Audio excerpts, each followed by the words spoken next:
காவலுக்கு வந்த வழி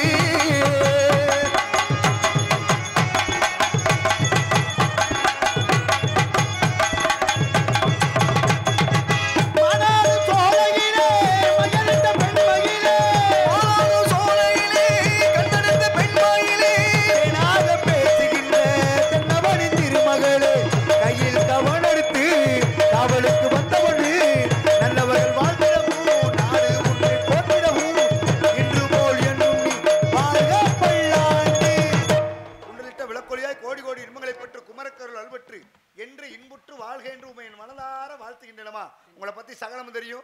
யாரு நீங்க, எங்க இருந்து வந்தீங்க, ஏன் வந்தீங்க, எப்படி வந்தீங்க, என்னெல்லாம் பண்ணிட்டு வந்தீங்க, இப்ப என்ன பண்ணிக்கிட்டு இருக்கீங்க, நீங்க என்ன பண்ண போறீங்க, நீங்க எங்க போக போறீங்க, எல்லா விவரமும் எனக்கு தெரியும்.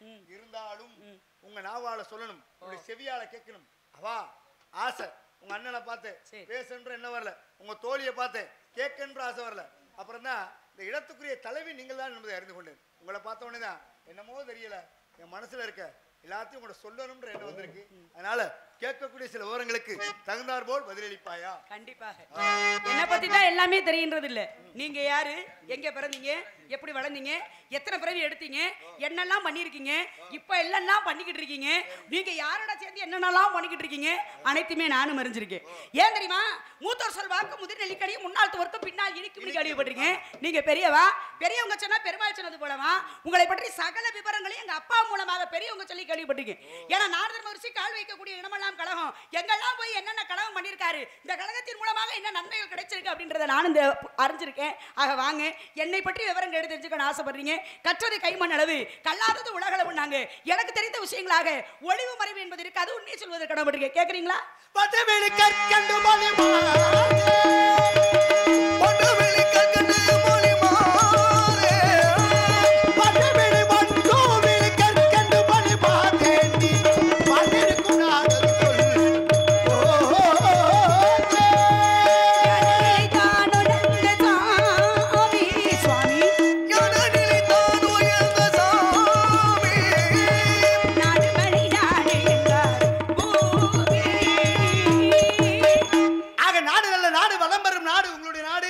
தொண்டை நாடு, ஊரு, சிற்றூர், தலைநகர், மேற்பாடி, வந்திருப்பது, காவலுக்கு அமைத்திருப்பது, பரன், பேசுவது, தமிழ், கையில வச்சிருக்கிறது, கவன். கவனம் வச்சு என்ன பண்றீங்க? பறவை வரட்றேன். தமிழுக்கு கடவுள், அதாவது முருகபெருமான். தமிழுக்கு தலைவன் சிவபெருமான். தமிழுக்கு கிழவி அவ்வை பிராட்டி. தமிழுக்கு தாத்தா ஊவே சுவாமிநாதர். இருங்க, தமிழுக்கு அதாவது கடவுள் யாரு, தந்தை யாரு, தாத்தா யாரு, கிழவி யாருன்னு கேக்குறீங்களே. தமிழுக்கு தந்தைனா யார சொல்லுவோம்? தமிழுக்கு தந்தை தலைவன் சிவபெருமான், கடவுள் முருகபெருமான், கிழவி அவ்வை பிராட்டி, தாத்தா ஊவே சுவாமிநாத ஐயர். தமிழுக்கு தந்தை அப்படின்னா யார சொல்லுவோம்? அவர்தான் மறைமலை அடிகளார் என்று சொல்லக்கூடிய. கண்டிப்பாக. ஏன்னா செந்தமிழ் நாடு என்ன போதினிலே இன்ப தேன் வந்து வாயுது காது நிலே, தந்தையர் நாடு என்ன பேச்சினிலே ஒரு சக்தி பிறக்குது மூச்சு நிலே. தமிழர் என்று சொல்லடா தலை நிமிர்ந்து நிலே. ஏன்னா மரத்தை வாசித்து பார், மனிதனை பேசிட்டு பார், தங்கத்தை உரசி பார்க்கணும், தமிழை பேசி பார்க்கணும், தரத்தை பேச விட்டு பார்க்கணும். அதனால பெண்ணே பெண்ணே தமிழை படித்தாயா? படித்தேனே என்று சொல்லும்போது தமிழை படித்தேனே, தமிழ் படித்தேனே, தமிழ் படித்தேனே போல இருக்குமா? அதனால திருமுருக கிருபானந்த வாரியர் சுவாமிகள் ஒளிபெருக்கில எங்க வேணாலும் கதா காலட்சேமம் பண்றப்ப என்ன பண்ணுவாரா, இப்படி பக்கத்துல போய் பேச மாட்டாரா, எட்டத்துல ரெண்டு தான் பேசுவாரா. என்ன காரணம் தெரியுமா? பேச்சு தெளிவா விழாது பக்கத்துல போய் இருந்தா. என்ன காரணம்னா, இந்த தமிழை பேசுறப்ப கேட்டுக்கிட்டே எல்லாரும் தூங்கிடுவாங்களாம். குழந்தைக்கு எப்படி தாளாட்டுவதோ அது போல மனிதர்களுக்கு தமிழை கேட்கும் பொழுது தாளாட்டினது போல இருக்குமா. கேட்டு தூங்கிடக்கூடாது, அவங்க தூக்கத்தையும் மறந்து இந்த தமிழை கேட்கணும் என்பதற்காக எட்டு நின்று தான் பேசுவார். ஓ, என்ன அவர் தாலாட்டா பாடினார் ஐயா? கிடையாதுங்க, அவர் பாடுவது, அவர் பேசுவது, அவருடைய சொற்பொழிவு மற்றவர்களான கைதட்டி கேட்கக்கூடிய ஆரவாரப்படுத்தி கேட்டவங்க எத்தனையோ பேர். அவருடைய சொற்பொழிவை கேட்டோம்னாலே தெரியும். இன்னொன்னு ரொம்ப பக்கத்துல போய் பேசணும்னு வச்சுக்கோங்களேன், இதன் மூலமாக பலவித விஷயங்கள் பரவுறதுக்கு வாய்ப்பு இருக்கு. இன்னொன்னு, நம்மளுடைய சொற்கள் தெளிவாக வெளியில விடாதுங்க. அதனாலதான் அதான் நானும் கிடையாது, எங்க அண்ணன் எனக்கு சொல்லி கொடுத்தது. எவ்வளவு தூரத்துல நின்று பேசினாலும் சரி, சத்தம் என்பது, ஏன்னா அங்கம் இல்லாத அவைக்கு வராத, சந்தம் இல்லாதவ சபைக்கு வராதாங்க. எனக்கு அங்கத்திலையும் குறைவு கிடையாது, சந்தத்திலையும் குறைவு கிடையாது. இதுல இன்னும் தூரம் போனாலும் கூட என்னால கத்தக்கூடிய பாக்கியத்தை இறைவன் கொடுத்திருக்கிறார். ஆக நீங்களும் அப்படித்தான். நீங்க நாரதர் மகரிஷி. ஏன்னா வீணைக்கு வாணி, சொல்லுக்கு அகத்தியன், வில்லுக்கு விஜயன், கழகத்திற்கு யாரு? அபிஷேக பிரியன், அபிஷேக பிரியா சிவா, அலங்கார பிரியன் விஷ்ணு, ஸ்தோத்திர பிரியன் சூர்யா, கரகர பிரியன் சுந்தராம்பா, நடன பிரியன் நடராஜர், போஜன பிரியா, போஜன பிரியா அப்பதான் குண்டோதரன். குண்டோதரன். மோதகப்பிரியன் எப்படிங்க? மோதகப்பிரியன் விக்னேஸ்வரன். குட்டுப்பட்டாலும் மோதிரவரால குட்டு போடும். மோதிர கையில குட்டுப்பட்டா ரத்தம் தான் வரும். மோதகம் பிடிக்கக்கூடிய அந்த கொழுக்கட்டை யாருக்குரியது?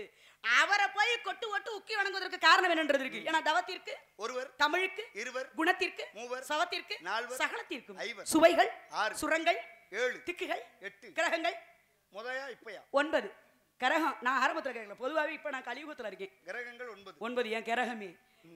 பசி வந்தா ஏதோ ஒரு கிரகம் பிடிச்சிருச்சு. ஒரு கிரகம் ஒரு மனிதனை தொடுவதற்கு 30 ஆண்டுகள். சனீஸ்வர பகவான் தொட்டார்னு வச்சுக்கோங்களேன், மீண்டும் ஒரு மனிதனை தொடுவதற்கு 30 ஆண்டுகள் ஆகுமா? இல்லங்க, சனீஸ்வர பகவான் எப்பவுமே பாத்துக்கிட்டே இருப்பாரு.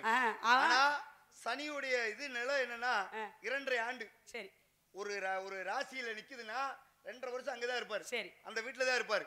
அதுக்கப்புறம் பயணித்து போய் 12 ராசிகள் 12 வீடுகளில் போய் வர்றதுக்கு வேணா ஆகலாம். ஆனா ஒவ்வொரு முறையும் சனியுடையது மொத்தம் எத்தனை வகையான சனி இருக்கு தெரியுமா? சொல்லுங்க. மொத்தம் பார்த்தா 10 வகையான சனி இருக்கா.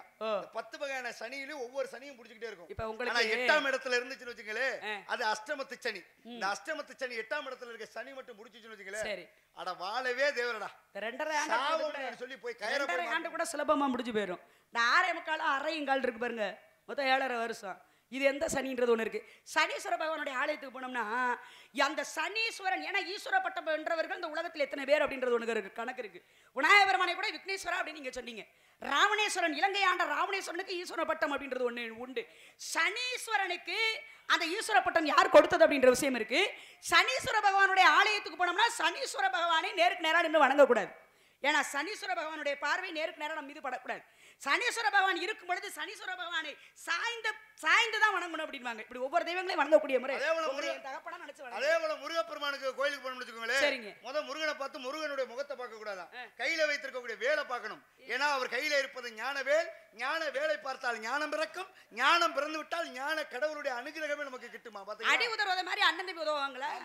எந்த அடி உதவு? அடினா எது அடிக்காங்களா? அந்த அடியா? திரும்பிட்டு நான் அடிப்பேன்ல. ஏங்க ஒண்ணு தெரிஞ்சுக்கங்க, சொல்லுங்க. அடிச்ச அரசரே இறைவனை அடித்தான். சரி, அந்த அடியையும் ஏற்றுக்கொண்டனால தான் மதுரையில அரசர் என்று சொல்லக்கூடிய ஒரு ஊரே வந்துச்சு. ஆக அடிக்கிறதெல்லாம் பெரிய ஆளாங்க. ஏங்க அதெல்லாம் கிடையாது. ஒருத்தன் சொல்லால் அடித்தான், வில்லால் அடித்தான், புறம்பால் அடித்தான். அடித்தவனுக்கு பூராமே பெருமை கொடுத்திருக்காங்க. நீங்க வந்து இப்படி ஓங்க திரும்பிட்டு நான் இந்த அப்படிங்க அடின்னு சொன்னவனே எந்த அடி என்பது. ஆனா நீங்க 4 அடி பேசுறீங்களா, 2 அடி பேசுறீங்களா, இல்ல எந்த அடி பேசுறாலும் அந்த அடிக்கு நான் வருவேன். நான் அடி மேல அடி அடிச்சு அம்மி நகரும்பாங்க. ஆனா அடி உதவுறதை போல அண்ணன் தம்பி உதவ மாட்டேன் அப்படின்னா, ஒரு சிறுபிள்ளை தவறு செஞ்சுட்டானா அவனுக்கு மூத்தவன் அடிச்சு திருத்துறது ஒண்ணு உண்டு, அந்த அடி இருக்கு. ஆனா இறைவனுடைய திருவடி உதவுவதை போல வேற எதுவுமே உதவாது. ஏன்னா நமக்கு ஒரு கஷ்டம் என்றால் இறைவனுடைய கருணை கண் பார்வை, அந்த பார்வை நம்ம மேல விழும்படி இறைவனுடைய கண்ணை பார்த்து தரிசனம் பண்ணலாம். அதே சமயத்துல நம்மளுடைய மனபாரத்தெல்லாம் இறக்கி வைக்கணும்னா அவனுடைய திருவடியை தான் நம்ம பற்றணும். அந்த திருவடியிலிருந்து வணங்கி வரணும் இறைவனை. ஏன்னா பாதரட்சியை தலையில் சுமந்தவன் யாரு? பாதுகையை தலையில் சுமந்தவன் யாரு? அதுவும் ஒரு அடி. பரதன் என்று சொல்லக்கூடிய ராமாயணத்துல 3 அடி நிலம் கேட்டவன் யாரு? வாமனவதத்துல. ஒரு அடியில மண்ணையும் ஒரு அடியில விண்ணையும் அளந்தவன். எங்கடா 3வது அடி? டேய் எங்கடா 3வது அடின்னு கேட்டான். அப்ப உன் தலையை காமி, உன் தலையில கால வைக்கிறேன் சொல்லி கேட்டார். 3வது அடிக்கு பெருமாளே உங்களுடைய திருவடியை தலையில வைங்கன்னு சொல்லி கேட்டார். இன்னைக்கு பாருங்க அதே போல ஓணம் பண்டிகை இன்னைக்கு. ஆமா, ஏன்னா திருவோணம் இன்னைக்குதான் அந்த மகாபலி சக்கரவர்த்தி. ஆமா, மகாபலி சக்கரவர்த்தி என்பவர் திருவோணம் பண்டிகை அன்னைக்கு தான் பாதாள லோகத்தில் இருந்து மேலோகம் வருவார். இன்னைக்கு சிரஞ்சீவியாக வாழ்ந்து கொண்டிருக்கின்றார் பூலோகம். ஏன்னா அவருக்கு மகாவிஷ்ணு கொடுத்த வரம் இதெல்லாம் இருக்கட்டும். நீங்க எங்க இருந்து வரீங்க? நானாங்க சத்தியலோகத்துல இருந்து வரேன். உங்க அப்பாவுக்குரிய இடம் தானே எதுங்க? சத்தியலோகம். ஆமா, சரி. நீங்க எப்படி என்ன விஷயமா அப்படி வந்தீங்கன்ற விஷயம் ஒண்ணு இருக்கு. வந்ததுமே வண்டு வழி கற்கண்டு மொழி மாதே நீ வாழ்ந்திருக்கும் நாடு எது சொல் கோதே. நாடு உங்க நாடு தொண்டை நாடு, பாண்டிய நாடு, முத்துடைத்து சேர நாடு, வேடமுடைத்து சோழ நாடு, சோறுடைத்து ஆக உங்க தொண்டை நாடு, ஆன்றோர்களும் சான்றோர்களும் உடைத்து அப்படின்னாங்க. எல்லா ஊர்லயும் தான் படிச்சவங்க இருக்காங்க. வேற ஏதாவது தனி சிறப்பு வேணும் இருக்கே. உலகளாம் உணர்ந்து ஓதற்கரியவன் நிலவுலாவிய நீர்மணி வேணியன் அழகில் ஜோதியன் அம்பலத்தில் ஆடுவான் மலர்ச்சிலம்படி வாழ்த்தி வணங்குவான். பெரிய புராணத்தை எழுதினாரே சிரா புராணம் என்று சொல்லக்கூடிய பெரிய புராணத்தை எழுதிய சேக்கலார் பெருமான் பிறந்தது என்னுடைய நாடு. அகர முதல எழுத்தெல்லாம் ஆதி பகவான் முதற்றிய உலகு என்று சொல்லக்கூடிய திருவள்ளுவர் பெருமான் பிறந்தது என்னுடைய தொண்டை நாடு. இன்னும் அவர் கூட பிறந்த 7 பேர் பிறந்தது என்னுடைய தொண்டை நாடு. அதாவது இன்னும் உங்களுக்கு வேற என்ன வேணும்? கம்பர் சொல்லவில்லை, கம்பர் திருவள்ளந்தூர் சோழ நாட்டுல பிறந்தவர். ஏன்னா ஆமா, ஏன்னா நான் சோழ நாடு நம்ம நாடுல எங்க போனாலும் சரி யாது முறை யாவரும் கேளீர். யாது முறை யாவரும் கேள்வி தீதும் நன்றும் புரோதர வரா. நீங்க தான் ஆரம்பத்துல வந்து பேசுறீங்க. சொன்னவர் யாரு? கணியன் பூங்குன்றனாரு. எதுக்கு அந்த விஷயம் இல்ல, நான் அத சொல்ல வரல. தொண்டை நாட்டுக்கு சிறப்பு தான் என்னன்னு அத சொல்லியாச்சு. அதாவது சேக்கிழார் பெருமான் பிறந்ததே என்னுடைய நாடு அப்படின்ட்டு, இன்னும் படித்த அறிவாளிகள் திருவள்ளுவர் கூட பிறந்த 7 பேரு எல்லாருமே பிறந்தது என்னுடைய தொண்டை நாடு. அதனால படிச்ச அறிவாளிகளை கொண்டதுனால ஆன்றோர்களும் சான்றோர்களும் உடைத்து அப்படின்னு. இப்ப நான் உங்கள்கிட்ட ஒரு விஷயம் கேட்கிறேன். அதாவது கவி சக்கரவர்த்தி கம்பன் யாரு? சக்கரவர்த்தின்ற பட்டம் நாட்டை ஆளக்கூடியவனுக்கு கிடைக்கும். ஆனா கவிக்கு சக்கரவர்த்தி அப்படி பட்டம் பெற்றவன் கம்பன் தான். அப்பேற்பட்ட கம்பனே பெண்கள் கிடையாது, பெண்ணுகிட்ட தோத்து போனவர் உண்டு இல்லையா? மன்னனை பார்த்தே கேட்டான், கால் நொந்தேன் கடிகு வழி நடந்தேன், யான் வந்த தூரம் பெரிதென்று கூடல் கறந்தேனுக்கு அங்க அந்த காவிரி சூழ்நாடா. டே கோவிக்க கூடாது. அவ ஏக்குறா மன்னனை பார்த்து, கால் நொந்தேன் கடிகு வழி நடந்தேன், யான் வந்த தூரம் பெரிதென்று கூடல் கறந்தேனுக்கு அங்க அந்த சூழ்நாடா இருந்து எனக்கு எங்கடா இடம்னு மன்னனை பார்த்து கேட்டாலாம். இப்படி பெண்ணிடம் தோற்று போனவர்கள் எத்தனையோ பேர் உண்டு. அதுல கவி சக்கரவர்த்தி கம்பரும் உண்டு. எப்ப தோத்தாரு, எப்படி தோத்தாரு அப்படின்ற விஷயங்களை பேசணும்னா நிறைய உண்டு. இது வரலாறு. நீங்க என்னை பார்த்து விவரம் கேட்கணும் ஆசைப்படுறீங்க. உங்க தொண்டை நாட்டுக்கு வேற ஏதாவது தனி சிறப்பு? என்ன சிறப்பு நான் சொல்லி இருக்கேன். இதுக்கு மேற்கொண்டு என்ன இருக்குன்றதையும் சொல்லுங்களேன். திருவள்ளுவர் பிறந்தது உங்களுடைய தொண்டை நாடு. திருவள்ளுவர் பிறந்தது தொண்டை நாடு. திருக்குறள் அரங்கேற்றம் பண்ணது பொற்றாமரை குலக்கரை இல்லங்க. எந்த நாட்டுல? பாண்டிய நாட்டுல. ஆமா. சேக்கிழார் எழுதினாரே பெரிய புராணம். பெரிய புராணத்தை எழுதினதுல பாதி திருவிளையாடுகள் திகழ்ந்தது பாண்டிய நாட்டுல. 64 திருவிளையாடுகள் திகழ்ந்தது பாண்டிய நாட்டுல. அதே போல சோழ நாட்டுல பாதி பேர் இருக்காங்க. இப்படி ஏன்னா இதெல்லாம் எல்லா நாட்டையும் சேர்ந்தத அவங்க தொண்டை நாட்டுல பிறந்தவர் எழுதினாரு. அது கிடையாது. ஆனா தனி சிறப்பு எங்க நாட்டுக்கு எந்த நாட்டிலும் இல்லாத ஒரு சிறப்பு இந்த நாட்டுக்கு இருக்கு. எங்க நாடு உங்க நாடு அப்படின்றது வேணாம். உலகமே நாடு இல்லைன்னா எதுவுமே கிடையாது. சரிங்களா? எல்லாமே நான் ஒரே விஷயத்துல நீங்க ஆரம்பத்திலே முடிச்சிருக்கீங்க. யாதும் ஊரே யாவரும் கேளு. உங்க நாடு அப்படின்றத விட அந்த நாட்டுக்கு என்ன சிறப்பு அப்படின்றத எல்லாத்துக்கும் சொல்லுங்க. உண்மைதான். சரிங்க. அப்படிப்பட்ட தொண்டை நாடு. ஆக பாண்டிய நாட்டுக்கு சின்னம், பாண்டிய நாட்டினுடைய சின்னம் மீன் கொடி. சோழ நாட்டுக்கு புலிக்கொடி. சேர நாட்டுக்கு வில்லும் அம்பும். அப்ப பல்லவ நாட்டுக்கு நந்தி கொடி. அதே போல பாருங்க, இப்ப பாண்டிய நாடு எதுல சிறப்பு? நான் ஒரு விஷயம் கேட்கவா? கொடியை பத்தி கேட்டாரு. கொடி சின்னம் எது அப்படின்றத சொல்றோம். இந்த சின்னம்லாம் எப்ப வந்தது அப்படின்ற ஒரு விஷயங்கள் உண்டு. இப்ப நான் கேட்கிறேன், பாண்டிய நாட்டுல என்ன ஆறு ஓடுது? பாண்டிய நாட்டுல என்ன ஆறு ஓடுது? வைகை நதி. சோழ நாட்டுல காவேரி. அதே சமயத்துல சேர நாட்டுல இங்கிட்டு பார்த்தோம்னா குண்டாறு. இங்கிட்டு பார்த்தாலும் ஆளுகதான் சொல்லலாம். சேர நாட்டுல குண்டாறுலாம் கிடையாது. ஒரு சின்ன விஷயம் உங்களுக்கு தெரியாம இல்ல. நீங்க என்ன நினைக்கிறீங்க தெரியுமா? இதுகிட்ட போய் நம்ம ஏன் எல்லா விஷயத்தையும் சொல்லணும்னு நினைக்கிறேன். என்னுடைய தொண்டை நாட்டுல பாலாறு ஓடுது. பாலாறு என்பது தொண்டை நாட்டுல ஓடுது. சரி, இந்துக்களுக்கு புனித நூல் அப்படின்னா எதை சொல்றோம்? முதல்ல இத யோசிக்கணும். தஞ்சாவூர் மண்ணி எடுத்து தாமிரபரணி தண்ணியை விட்டு சேர்த்து சொல்லுங்க நாரதரே. இங்க பாருங்க, சொல்லுங்க. தாமிரபரணி பாண்டிய நாட்டுக்குள்ளதான் ஓடுது. இருக்கட்டும், அது எங்க இது ஏத்துக்கவே முடியாது. கிடையாது. எங்க ஓடுதுன்னு சொல்லுங்க. எங்க தொடங்கி எங்க முடியுதுன்னு சொல்லுங்க. தெரியாது. இது கதை கிடையாது. நீங்க சொன்னது என்னது? நான் கேக்குறது வைகை. அதாவது வைகை என்பது பாண்டிய நாட்டுக்கு சொந்தம்.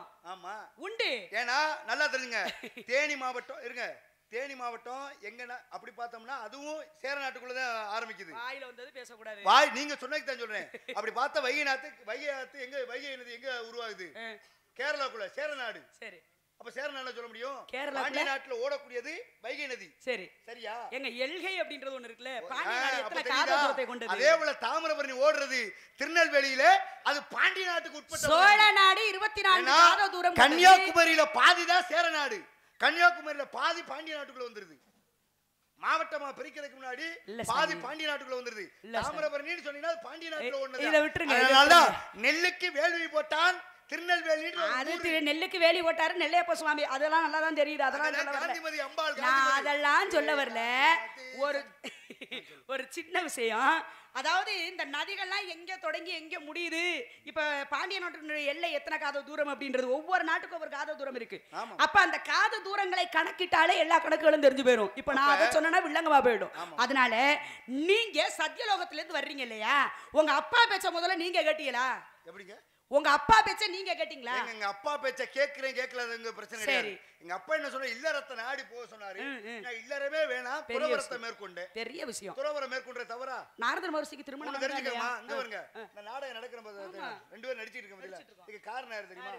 சுவாமி பெரியார் பெருமாள் சாமி. அவரும் துறவரம் மேற்கொண்டவர். அவர் துறவரம் மேற்கொண்டனால இந்த இடத்துல அனிதாவும் ஆவியூர் கார்த்திகேயன் இன்னைக்கு நின்றுகிட்டு. பரவாயில்ல, ஆவியூர் கார்த்திகை ரொம்ப சந்திச்சது ரொம்ப சந்தோஷம். வருடத்துல இன்னைக்கு நின்றுகிட்டு இருக்கோம்னா அந்த புண்ணியவா ஜீவ சமாதி அடைஞ்சி ஆக பெருமை சேர்த்தார் இந்த மண்ணுக்கு. லட்சுமி நாராயணபுரத்துக்கு பெருமை சேர்த்தார். அவர் பாருங்க, சதுரகிரிக்கு வந்தவர், இறைவனை தொழுவ வந்தவர், எத்தனையோ ஊர்களுக்கு போனாரு. போனவர் அங்கெல்லாம் அவருக்கு இல்ல, ஆனா அவருக்கு பிடிச்ச இடம் இது லட்சுமி நாராயணபுரம். பாத்தீங்களா? ஏன்னா மண்ணுயிரை தன்னுயிர்கள் போல காக்கின்ற புண்ணியர்கள் வாழக்கூடிய புண்ணிய பூமி. எனக்கு ஒரு சின்ன விஷயம், பெரியார் பெருமாள் சாமி லட்சுமி நாராயணபுரத்தை எப்படி சொல்றாரு? மண்ணுயிரை தன்னுயிர் போல் காக்கின்ற புண்ணியர்கள் வாழக்கூடிய புண்ணிய பூமி. இது அவர் மட்டும், அதான் ஐயா மட்டும் சொல்லல, பெரும்பாலும் நல்லா படிச்சு தெளிஞ்ச ஞானஸ்தங்க எல்லாருமே சொல்லக்கூடிய விஷயம் அதுதான். நம்மள மாதிரி நீ எந்த நாடு, நான் எந்த நாடு, நீ எந்த ஊரு, நான் எந்த ஊருன்னு கேள்வி கேட்பவங்க கிடையாது. அதெல்லாம் பொதுவான ஒரு விஷயங்கள்ல இருக்கக்கூடியவங்க. இப்ப நான் கேட்கிறேன், நாரதர் மகரிஷி வந்திருக்கீங்க இந்த இடத்துக்கு, நீங்க உங்க அப்பா பேச்ச கேட்கல, எனக்கு சிற்றின்பம் பெரிது கிடையாது, பேரின்பம் தான் பெருசு அப்படின்னு வாழ்ந்தவங்க, வாழ்ந்துகிட்டு இருக்கிறவரு, இனிமே வாழ போறவரு, உங்களுக்கு திருமணம் என்பது ஆனதா இல்லையா? இப்ப இல்ல. இந்த அப்ப திருமணம் என்பது 52 மனைவிமார்களை திருமணம் முடித்தது எந்த யுகத்திலன்றது உங்களுக்கு தெரியும். இப்ப அதெல்லாம் விட்டுருங்க. உங்களுக்கு என்னை பத்தி விவரம் கேட்கணும்னு தெரிஞ்சு ஆசைப்பட்டீங்கல்ல, உங்களுக்கு புராணம் பேசணுமா, இதிகாசங்கள் பேசணுமா, இல்ல கவிகள் பேசணுமா, இல்ல அதையும் தாண்டி வரலாறு பேசணுமா, நீங்க என்ன தொட்டு வைக்கிறீங்களோ பேசுங்க. கண்டிப்பா தெரிந்த வச்சிருக்கு, நான் வர்றேன், தெரியலன்னா சொல்லுங்க சாமின்னு கேட்டு தெரிஞ்சுக்கிறேன். உண்மைதானங்க. நானும் நீங்க விஷயத்துக்கு தப்பா சொல்றீங்க, நானும் சொல்லல, அழகா பேசுறீங்க. சரியா தமிழ சரியா வாதம் செய்துகின்றீர்கள். ஏன்னா வாதம் நடந்தது எங்கங்க? அனல் வாதம், புனல் வாதம் அது பாண்டிய நாட்டுல நடந்தது. பாண்டிய நாட்டுல யாருக்கு நடந்துச்சு? திருஞான சம்பந்தருக்கும் அதாவது மன்னிக்கணும், சைவத்துக்கும் சமண மதத்துக்கும் நடந்த விஷயம். மதமா சமயமா? சமயங்கள் மொத்தம் 6 வகையான சமயம். இப்ப நீங்க மதம்னு சொன்னீங்க, மதம்னா என்னது? மதம் வேறு, இந்து மதம். உனக்கு ரொம்ப மதம் பிடிச்சு போயிட்டு அந்த மதம் வேற, உங்கள மாதிரி மதம் பிடிச்சு போனா நான் யானையாத்தான். யானைக்கு மதம் பிடித்தால் மரத்தையும் செடியும் கொடியும் காட்டு அழிக்கும். மனிதனுக்கு மதம் என்ற வெறி பிடித்து விட்டால், ஆக ஜாதி மதம் என்ற வெறி பிடித்து விட்டால் மனிதனை அழித்துக் கொள்ளும். எங்கேயாவது மதம் பிடிச்சு யானை சண்டை ஓட்டு பார்த்திருக்கோமா? ஓடாது. மரம் செடியத்தை அழிக்கும், காட்டு அழிக்கும். ஆனா மனுஷனுக்கு மட்டும்தான் ஜாதி மதம் என்று சொல்லக்கூடிய வெறி வந்து விட்டால் மனிதனை வெட்டிக்கிறான், குத்திக்கிறான். அது ஜாதி மதம் அந்த வெறிங்க. வேற வெறி வந்தாலும் என்ன பண்றது? தன்னை தானே தாக்கி கொள்றாங்க. நான் சொன்னது சைவ சமயமா மதமான்னு கேட்டேன். அதாங்க, அதாவது சமயம் தாங்க. சமயம் தான். சமயம் மொத்தம் 6 இல்லையா? 6 வகையான சைவம்.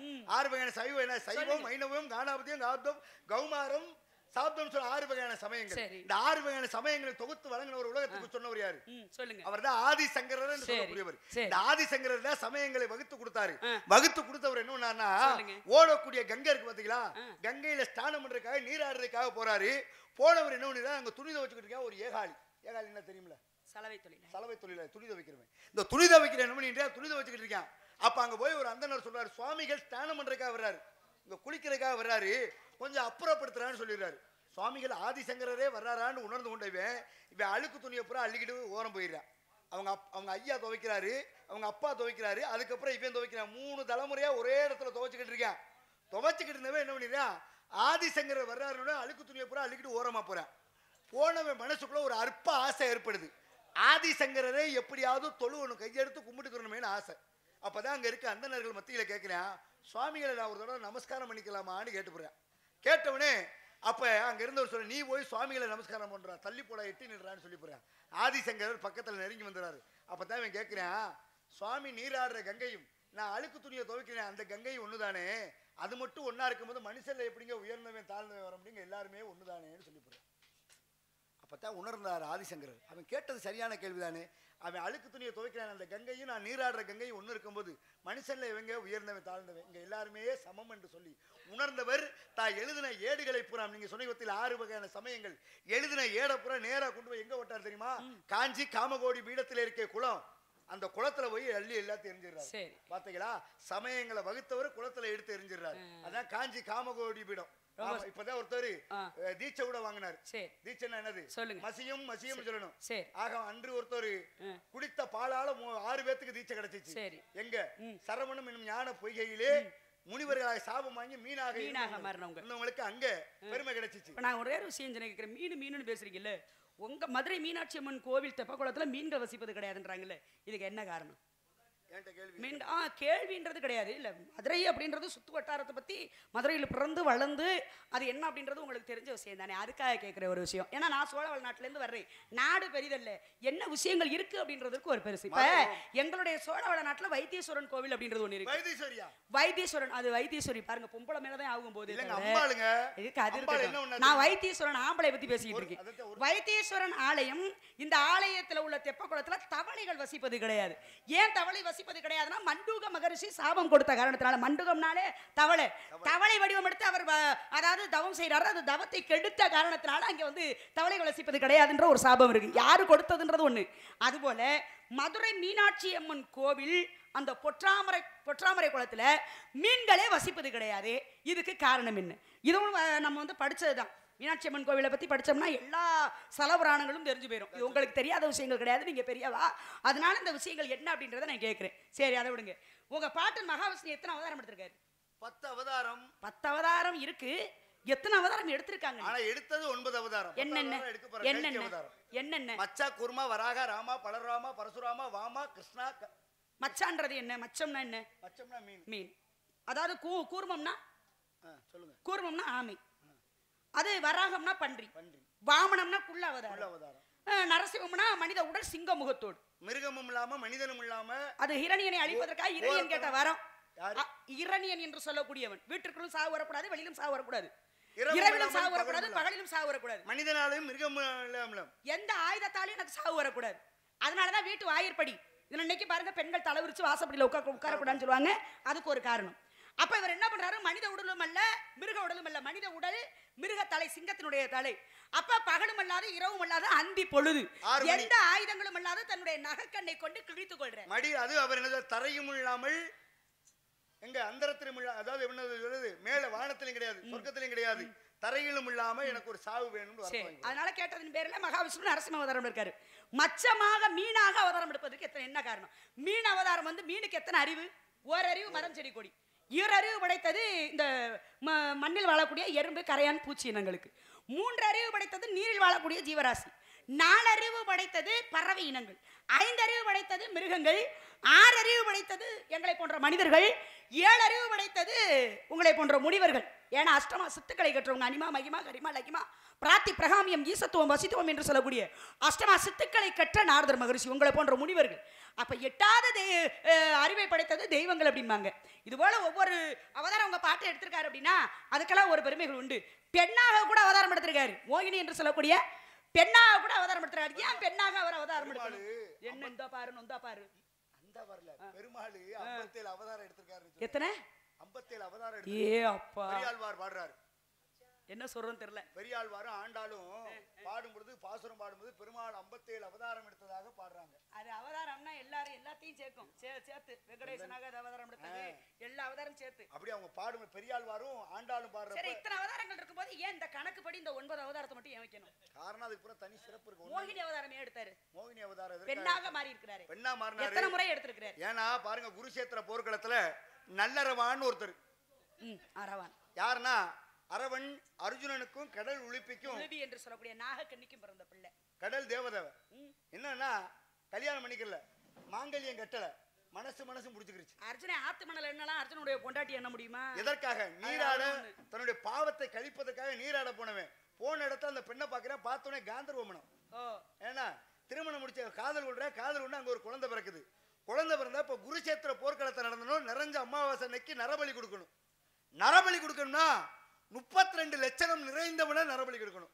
மகாபாரதத்துல 32 லட்சணம் நிறைஞ்சவன் யாருன்னா, ஒண்ணு கிருஷ்ண பரமாத்மா, ஒண்ணு அர்ஜுனன். அவர் கடவுள். சரி, அவரை பலி கொடுக்க முடியாது. இன்னொன்னு அர்ஜுனே சண்டை போட ஆள் வேணும். இல்லன்னா மகாபாரதமே இல்ல. அப்ப என்னையா பண்றது? 3வது யார் இருக்குன்னா, அவன் தான் அர்ஜுனனுக்கும் நீங்க சொன்ன போல உளிப்பிக்கு பிறந்தானே, யாரு? அரவான் என்று சொல்லக்கூடியவன். அவன் 32 லட்சம் நிறைந்தவன்.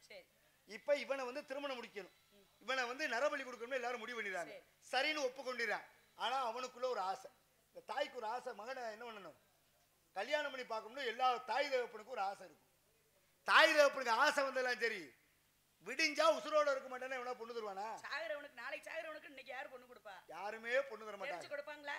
அப்பதான் என்ன பண்றாரு, கிருஷ்ண பரமாத்மாவே தான் ஒரு பெண்ணாக மாறி அரவணை திருமணம் முடித்துக் கொள்கின்றார். அரவணை திருமணம் முடிச்சு அப்பதான் பாரு காலையில நரபலி கொடுக்க போறவனைய உன்னுடைய கடைசி ஆசை என்னையான்னு கேட்டப்ப அவன் அப்பதான் கேட்கிறான் கிருஷ்ண பரமாத்மாட்ட, நான் இந்த குருஷேத்திர போற நான் பார்க்கணும், யார் வெற்றி வர்றாங்க தோல்வி வர்றாங்கன்னு இறுதி வரைக்கும் நான் பார்க்க வேண்டும் என்று கேட்டுக்கொண்டான்.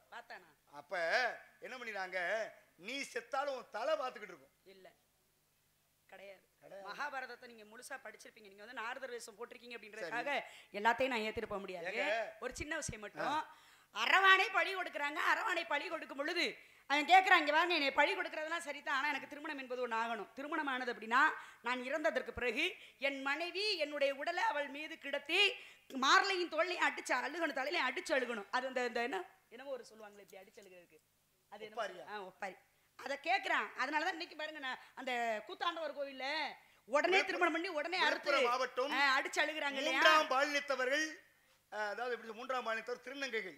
திருநங்கையில என்ன பண்ணுவாங்க, ராத்திரி மாங்கல்யத்தை கட்டி காலையில அந்த மாங்கல்யத்தை அறுத்து கையில இருக்க வளையெல்லாம் உடைச்சு இன்னைக்கு அந்த சம்பிரதாயம் சடங்கு நடந்துச்சு. அரவான் தானே கொல்லப்பட்டான். அப்ப அரவாணின்றது யாரு? எல்லாரும் பேசுறோம், எல்லாரையும் அவங்கள பார்த்து அழகான பேர் திருநங்கைகள் உண்டு. ஆனா அரவாணி அப்படின்னு சொல்றோம். ஆனா அரவான் தான் கொல்லப்பட்டாப்ப அங்க அரவாணியா வந்தது யாரு அப்படின்னா அவர் தான் மகாவிஷ்ணு. மோகினி அவதாரம் எடுத்தாங்க. மோகினி அவதாரம் எடுத்து அரவான் கொல்லப்பட்டான். அதுக்கு பிறகு இந்த அம்மா நெத்தியிலையும் மார்பிளையும் அடிச்சு அழுதா, அது ஒரு விஷயம். மோகினி அவதாரம் என்பது திருப்பார்கடலை அதாவது தேவர்களும் அசுரர்களும் சேர்ந்து கடையும் பொழுது தேவாமிர்தம் கிடைப்பதற்காக தான் கடையப்படுது. ஏன் அங்கே போயிருக்கிறீங்க வாங்க, தேவாமிர்தம் கிடைப்பதற்காக கடையப்பட்டது. அப்படி கடையும் பொழுது முதல்ல வந்தது ஆழகால விஷம். இந்த ஆழகால விஷத்தை சிவபெருமானுக்கு கொடுத்தவர் யார் தெரியுமா? நீங்க சொல்லியிருக்கீங்க நிறைய விஷயங்கள். சுந்தரர் என்றவர் யாரு? இதுல ஆழகால சுந்தரர் அப்படின்ற பேர் அவருக்கு உண்டு. இந்த ஆழகால சுந்தரராக வந்துதான் சிவபெருமானுக்கு ஆழகால விஷத்தை கொடுத்தாங்க. சிவபெருமான் உண்டாங்க. விஷத்தை உண்டு பார்வதி தேவி கழுத்தை அந்த கண்டத்தை வந்து பிடிச்சாலும், கழுத்தை பிடிச்சிருந்தா போச்சு, ஆனா கண்டத்தை பிடித்தா, ஏன்னா அந்த விஷமாகப்பட்டது கீழ் இறங்காமல் பாதுகாத்தாமணி. சுருட்டப்பள்ளி ஸ்தலத்துக்கு போனோம், சிவன் சுருண்டு விழுந்ததுனால சுருட்டப்பள்ளி. சிவனுக்கு உருவ வழிபாடுன்றது சில இடங்கள்ல உண்டு. இதுல நான் என்ன விஷயம் கேட்கிறேன், திருப்பார்கடலை கடையும் பொழுது இத்தனை விஷயங்கள் நடந்தது. கடைசியாக தேவாமிர்தம் கிடைத்தது. இந்த தேவாமிர்தத்தை திருப்பார்கடலிலிருந்து கொண்டு வந்தவரே உங்க பாட்டை மகாவிஷ்ணு தான். அங்கேயும் ஒரு அவதாரம் எடுத்திருக்காரு. என்ன அவதாரம்னா தன்வந்திரியாக. தன்வந்திரின்ற பேருக்கு என்ன விளக்கம் அப்படின்றது தாங்களுக்கு தெரியும் நினைக்கிறேன். ஆக தன்வந்திரியாக அவதாரம் எடுத்து அந்த தேவாமிர்தத்தை வெளியில கொண்டு வந்து திரும்ப அந்த தேவாமிர்தத்தை தேவர்களுக்கு பங்கிட்டு கொடுக்கணும். ஏன் தேவாமிர்தம் சாப்பிடுறீங்க? நரை, திரை, மூப்பு, பிணி, சாக்காடு. நானே பேசிட்டு இருக்கேன் வாங்க. இந்த நான் அதாவது இந்த 5 மணி வென்று இருக்கணும். நரைனா என்ன? உங்களுக்கு நிறைய தடவை நானா பேசியிருக்கேன். இல்ல இருக்கட்டும் இருக்கட்டும் இல்லைங்க, இல்ல உங்களுக்கு நானும் நிறைய தடவை பேசியிருக்கேன். எனக்கு நீங்க பேச வேண்டாம். நீங்க ஒரு விஷயம் சொல்லும் போது அதை கேட்டுக்கிட்டு நிப்பேன், அவ்வளவுதான். ஆமா, அது வேற. ஆனா ஒரேடியா ஒருத்தவங்க பேசும்போது நீங்க அங்கிட்டே திரும்பிக்கிட்டு நின்னீங்கன்னா அது கதைக்கு ஒவ்வாது. அதுக்காக சொல்ல வரேன். சரி விட்டுருங்க. அதனால இந்த தன்வந்திரி என்று சொல்லக்கூடியவராக வரும்போது பிறகு மோகினியாக அவதாரம் எடுத்திருக்காரு மகாவிஷ்ணு. உங்க பாட்டு 2 இடம். இன்னொன்னு பஸ்மாசுரன் என்று சொல்லக்கூடிய அசுரனை அழிப்பதற்காக ஐயப்பன் பிறப்பதற்காக மோகினி அவதாரம் எடுத்திருக்காங்க. உங்களுக்கு தெரியாத விஷயங்கள் கிடையாது. இருந்தாலும் நான் சின்ன பிள்ளை, என்னை பேச விட்டு பார்க்கணும் உங்களுக்கு ஆசை. என்ன விஷயம் வந்திருக்கீங்கன்னு சொல்லுங்க. ஹரிக்கும் சந்திரனுக்கும் பிறந்தாரு. ஹரிச்சந்திரன் பிறப்பதற்காக பெண்ணா மாறினார். நிறைய ஹரிக்கும் கதாநாயகன் வந்துட்டாரு, கிளவி பேச இருக்கான். அதனால பெண்களுக்கு பருவம். நான் எனக்கு அதை பத்தி பிரச்சனையே கிடையாது. நீங்க எப்ப முடிச்சாலும் நான் வந்துருவேன். 7 வகை. 7 வகை. ஏன்னா அவங்க காத்திருக்கிறது அவருக்காக பேச்சுக்காக காத்துக்கிட்டு இருக்காங்க. ஆமா ஆமா 7 வகை. 7 வகை. அதுல நீங்க அடர்ந்திருக்கக்கூடிய பருவம் மங்கை பருவம். மங்கை உங்களுக்கு பருவத்துக்கும் உருவத்துக்கும் ஒரு பதி. பதி என்றால் புருஷன் தானே. மாப்பிள்ளைன்னு தான் சொல்லுவாங்க. உனக்கு மாப்பிள்ளை பார்த்து வந்திருக்கேன் பாங்க, நீங்க புருஷனே பார்த்து வந்திருக்கேன். மாப்பிள்ளையா இருந்தா சொல்லுங்க, புருஷன் எல்லாம் தேவை. சொல்ல தெரியாம சொல்லிருப்பாங்க. அதெல்லாம் கிடையாது, சரியா சொல்லுவேன். இல்ல நீங்க நான் வந்து இந்த இடத்துல கண்டிப்பெண் தானே. 12 வயது நிரம்பிய ஒரு பருவ பெண்ணு. ஆமா. அப்ப எனக்கு ஒரு மாப்பிள்ளையை தானே பார்க்கலாம், புருஷனை பார்த்துட்டு வர. உங்களுக்கு பார்த்துட்டு வந்து புருஷன். சரி, அவர் பேரை சொல்லுங்க. அவர் புருஷனா மாப்பிள்ளையான்னு பிறகு பார்க்கலாம். இதான் சொல்றேன். சொல்லுங்க. கந்தன், கடமன், சண்முகன், சடாச்சரன், திருமால், மருகன், உங்க மனசெல்லாம் உள்ளம் கவர்ந்த கந்தபெருமானே. அவனே கந்தபெருமானே. காதுல இருந்து ரத்தம் வந்துரும், வாயை மூடுங்க. ஏங்க அவர் வந்து புருஷங்க, அவர் வந்து மாப்பிள்ளை. அதான் சொன்னேன். ஏன் புருஷனை பாத்துறது? ஆமா, ஏற்கனவே இன்னொருத்தியோட புருஷனை எனக்கு பாத்துருக்கு. எனக்கு விருப்பம் இல்ல. எனக்கு விருப்பம் இல்ல. ஆமா, இன்னொருத்தியோட புருஷன் சொல்லிட்டேனே. ஏன் புருஷனா சொன்னேன்? எனக்கு விருப்பம் இல்ல. புருஷன், இந்த கலியுகத்தோட சுந்தர புருஷன், வீர புருஷன், தமிழ் புருஷன், ஆக அவதார புருஷன்.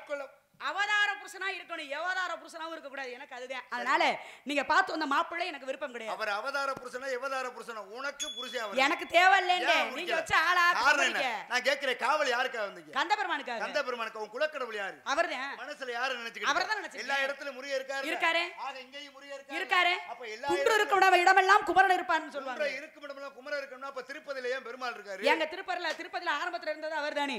அது வந்து மறைக்கப்பட்ட விஷயம் தானே. இத முன்னாடியே பேசியிருக்கலாம்ல. சொல்லுங்க. அப்படியா? அதனால அப்படிப்பட்ட மாப்பிள்ளையோட பெருமை எடுத்து சொல்லுங்க. சொன்னாக்க சொன்னது தாமா, வீண்வாதம் பேசிடலாமா, எந்தனுக்கு தெரியும் அம்மா எல்லாம் முன்கூட்டி. நீ எங்கிட்டு வேணாலும் கவலை சுத்தினாலும் கார்த்திகனுக்கு நீதானம்மா ரெண்டாம் பொண்டாட்டி. கார்த்திகனுக்கு ரெண்டாம் பொண்டாட்டியா? எல்லாம் என் தலையெழுத்து. தலையெழுத்து. கார்த்திகனுக்குலாம் பொண்டாட்டியா இருக்குன்றது என் தலையெழுத்து. என்னம்மா? அம்மா, கார்த்திகேயனா இருக்கும் பொழுது 6 பெண்களுக்கு பாலூட்டி வளர்க்கப்பட்ட, பாலூட்டி வளர்த்தனால அவங்களுக்கு பெருமை. கார்த்திகேயன் தொண்டு, இறைவனுக்கு தொண்டு செஞ்சாங்க. 6 பெண்கள் தொண்டு செஞ்சாங்க. நீங்களும் இறைவனுக்கு தொண்டு, அவங்களும் தொண்டு. அந்த 6 பெண்களுக்கு பெருமை. 6 பேருக்கு சாபம் வாங்கினால தான் கந்தபெருமானுக்கு பால் ஊட்டி வளர்க்குறாங்க. அவங்க சாபம் தீர்ந்தது, அது வேற விஷயம். இப்போ இங்க என்ன நடக்குது? அம்மா, இறைவனுக்கு தொண்டு ஆட்டுனாங்களா ஆட்டலையா?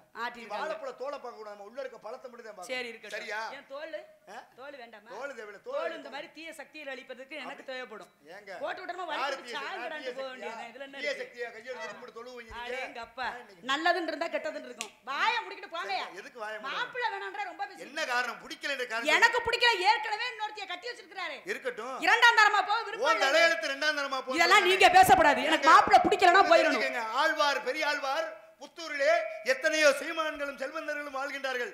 யாராவது ஒரு ஆளை திருமணம் முடிச்சுக்க, கண்ணை காமி கட்டி வைக்கிறேன்.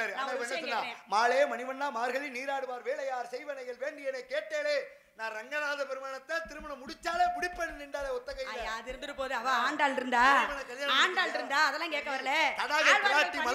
ஒரே ஒரு பெண் ஒருத்தி தான். இப்ப நான் கேட்கிறேன், 12 ஆழ்வார் இருக்காங்கல்ல, இந்த ஆழ்வார்களை கடந்து 13ஆவதாக ஒரு ஆழ்வார் இருக்காருன்னா யாரை சொல்லலாம் அப்படின்றது ஒரு விஷயம் இருக்கு. நீங்க பார்த்து அந்த மாப்பிள்ளை பிடிக்கலன்னா அதோட வாயை முடிட்டு போ. அல்ல பகலும் இந்த பஸ்தகனை விடுத்து, அல்ல பகலும் இந்த பஸ்தகனை விடுத்து, அவனிக சொல்வாயிர் பச்சை கொடுத்து சொல்லும் மிகத்த கேளமா. கூட்டி கொடுப்பதுங்கள் கோத்திரத்தின் முறையோ, கூட்டி கொடுப்பதுங்கள் கோத்திரத்தின் முறையோ, கூட்டி கொடுப்பதுங்கள் கோத்திரத்தின் முறையோ, ஒட்டவை சொல்லவோ கை வரிசை செல்லாது போ. அறிவில்லாதற்கு அறிவை குட்டி, புத்தியில்லாதற்கு புத்தி, உங்களுக்கு கூட்டி கேட்கிறேன், செல்வத்தை குட்டி. நான் கேட்கிறேன், கூட்டி கொடுத்தா உலகத்துல தப்பான்னு நான் கேட்கிறேன். ஆமா, காலையில சம்பளத்தை எதாவது கூட்டி கொடுக்கறோமோ அதை தான் கூட்டி கொடுக்கலாம். இங்க எல்லாம் காலையில ஊர்ல ஒரு 500 ரூபாய் சேர்த்து கொடுத்தா வேணும்ங்கறியா? சும்மா இருக்கிற பொம்பளை எல்லாம் கூட்டி கொடுக்கறீங்களே. நான் கேட்கிறேன், அடுத்து கேட்கிறேன், இந்த ஒளிபெருக்கில கொஞ்சோண்டு சத்தத்தை கூட்டி கொடுத்தா வேணாம்னு சொல்லுவியா? அத தான் சொல்லிட்டேன். எததல கூட்டி கொடுக்கணுமோ அத தான் கூட்டி கொடுக்கலாம். நீங்க கூட்டி கொடுக்கிறது பொம்பளையே. அது போல ஒண்ணே நான் கூட்டி கொடுத்து சீமாட்டி ஆட்டி காமிக்கிறேன். ஆட்டிக்குள்ள இருக்க ஒண்ணையே ஊர் உலகமே கையெடுத்து கும்பிடுற அளவுக்கு பெருமையா. ஏண்டா ஜாமி வேணா, இதுக்கு மேல நிக்காதீங்க, மரியாதை விட்டு போயிரும். என்ன மரியாதை?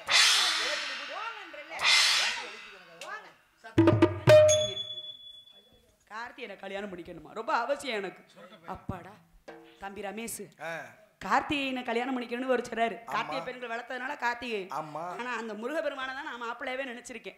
இவர் வந்ததுமே கொஞ்ச நேரம் வந்ததுமே அந்த மாப்பிள்ளை பிடிச்சிருக்கு அப்படின்னு சொன்னேன் அப்படின்னா என்னை ஒரு மாதிரி நினைச்சிருவாங்க. அதனாலதான் பெண்ணுனாலே கொஞ்சமாவது அச்சப்பட்டு நாணப்பட்டு கூச்சப்பட்டு வெக்கப்பட்டு இப்படி எல்லாம் நின்று மாப்பிள்ளை வேணான்னு சொன்னதுனாலதான் அவர் உனக்கு திருமணம் பண்ணாமல் விட மாட்டேன் சத்தியம் செஞ்சிருக்காரு. இந்த சத்தியம் தான் எனக்கு வேணும். இந்த சத்தியம் பண்ணிட்டாருல, கண்டிப்பா எனக்கு திருமணம்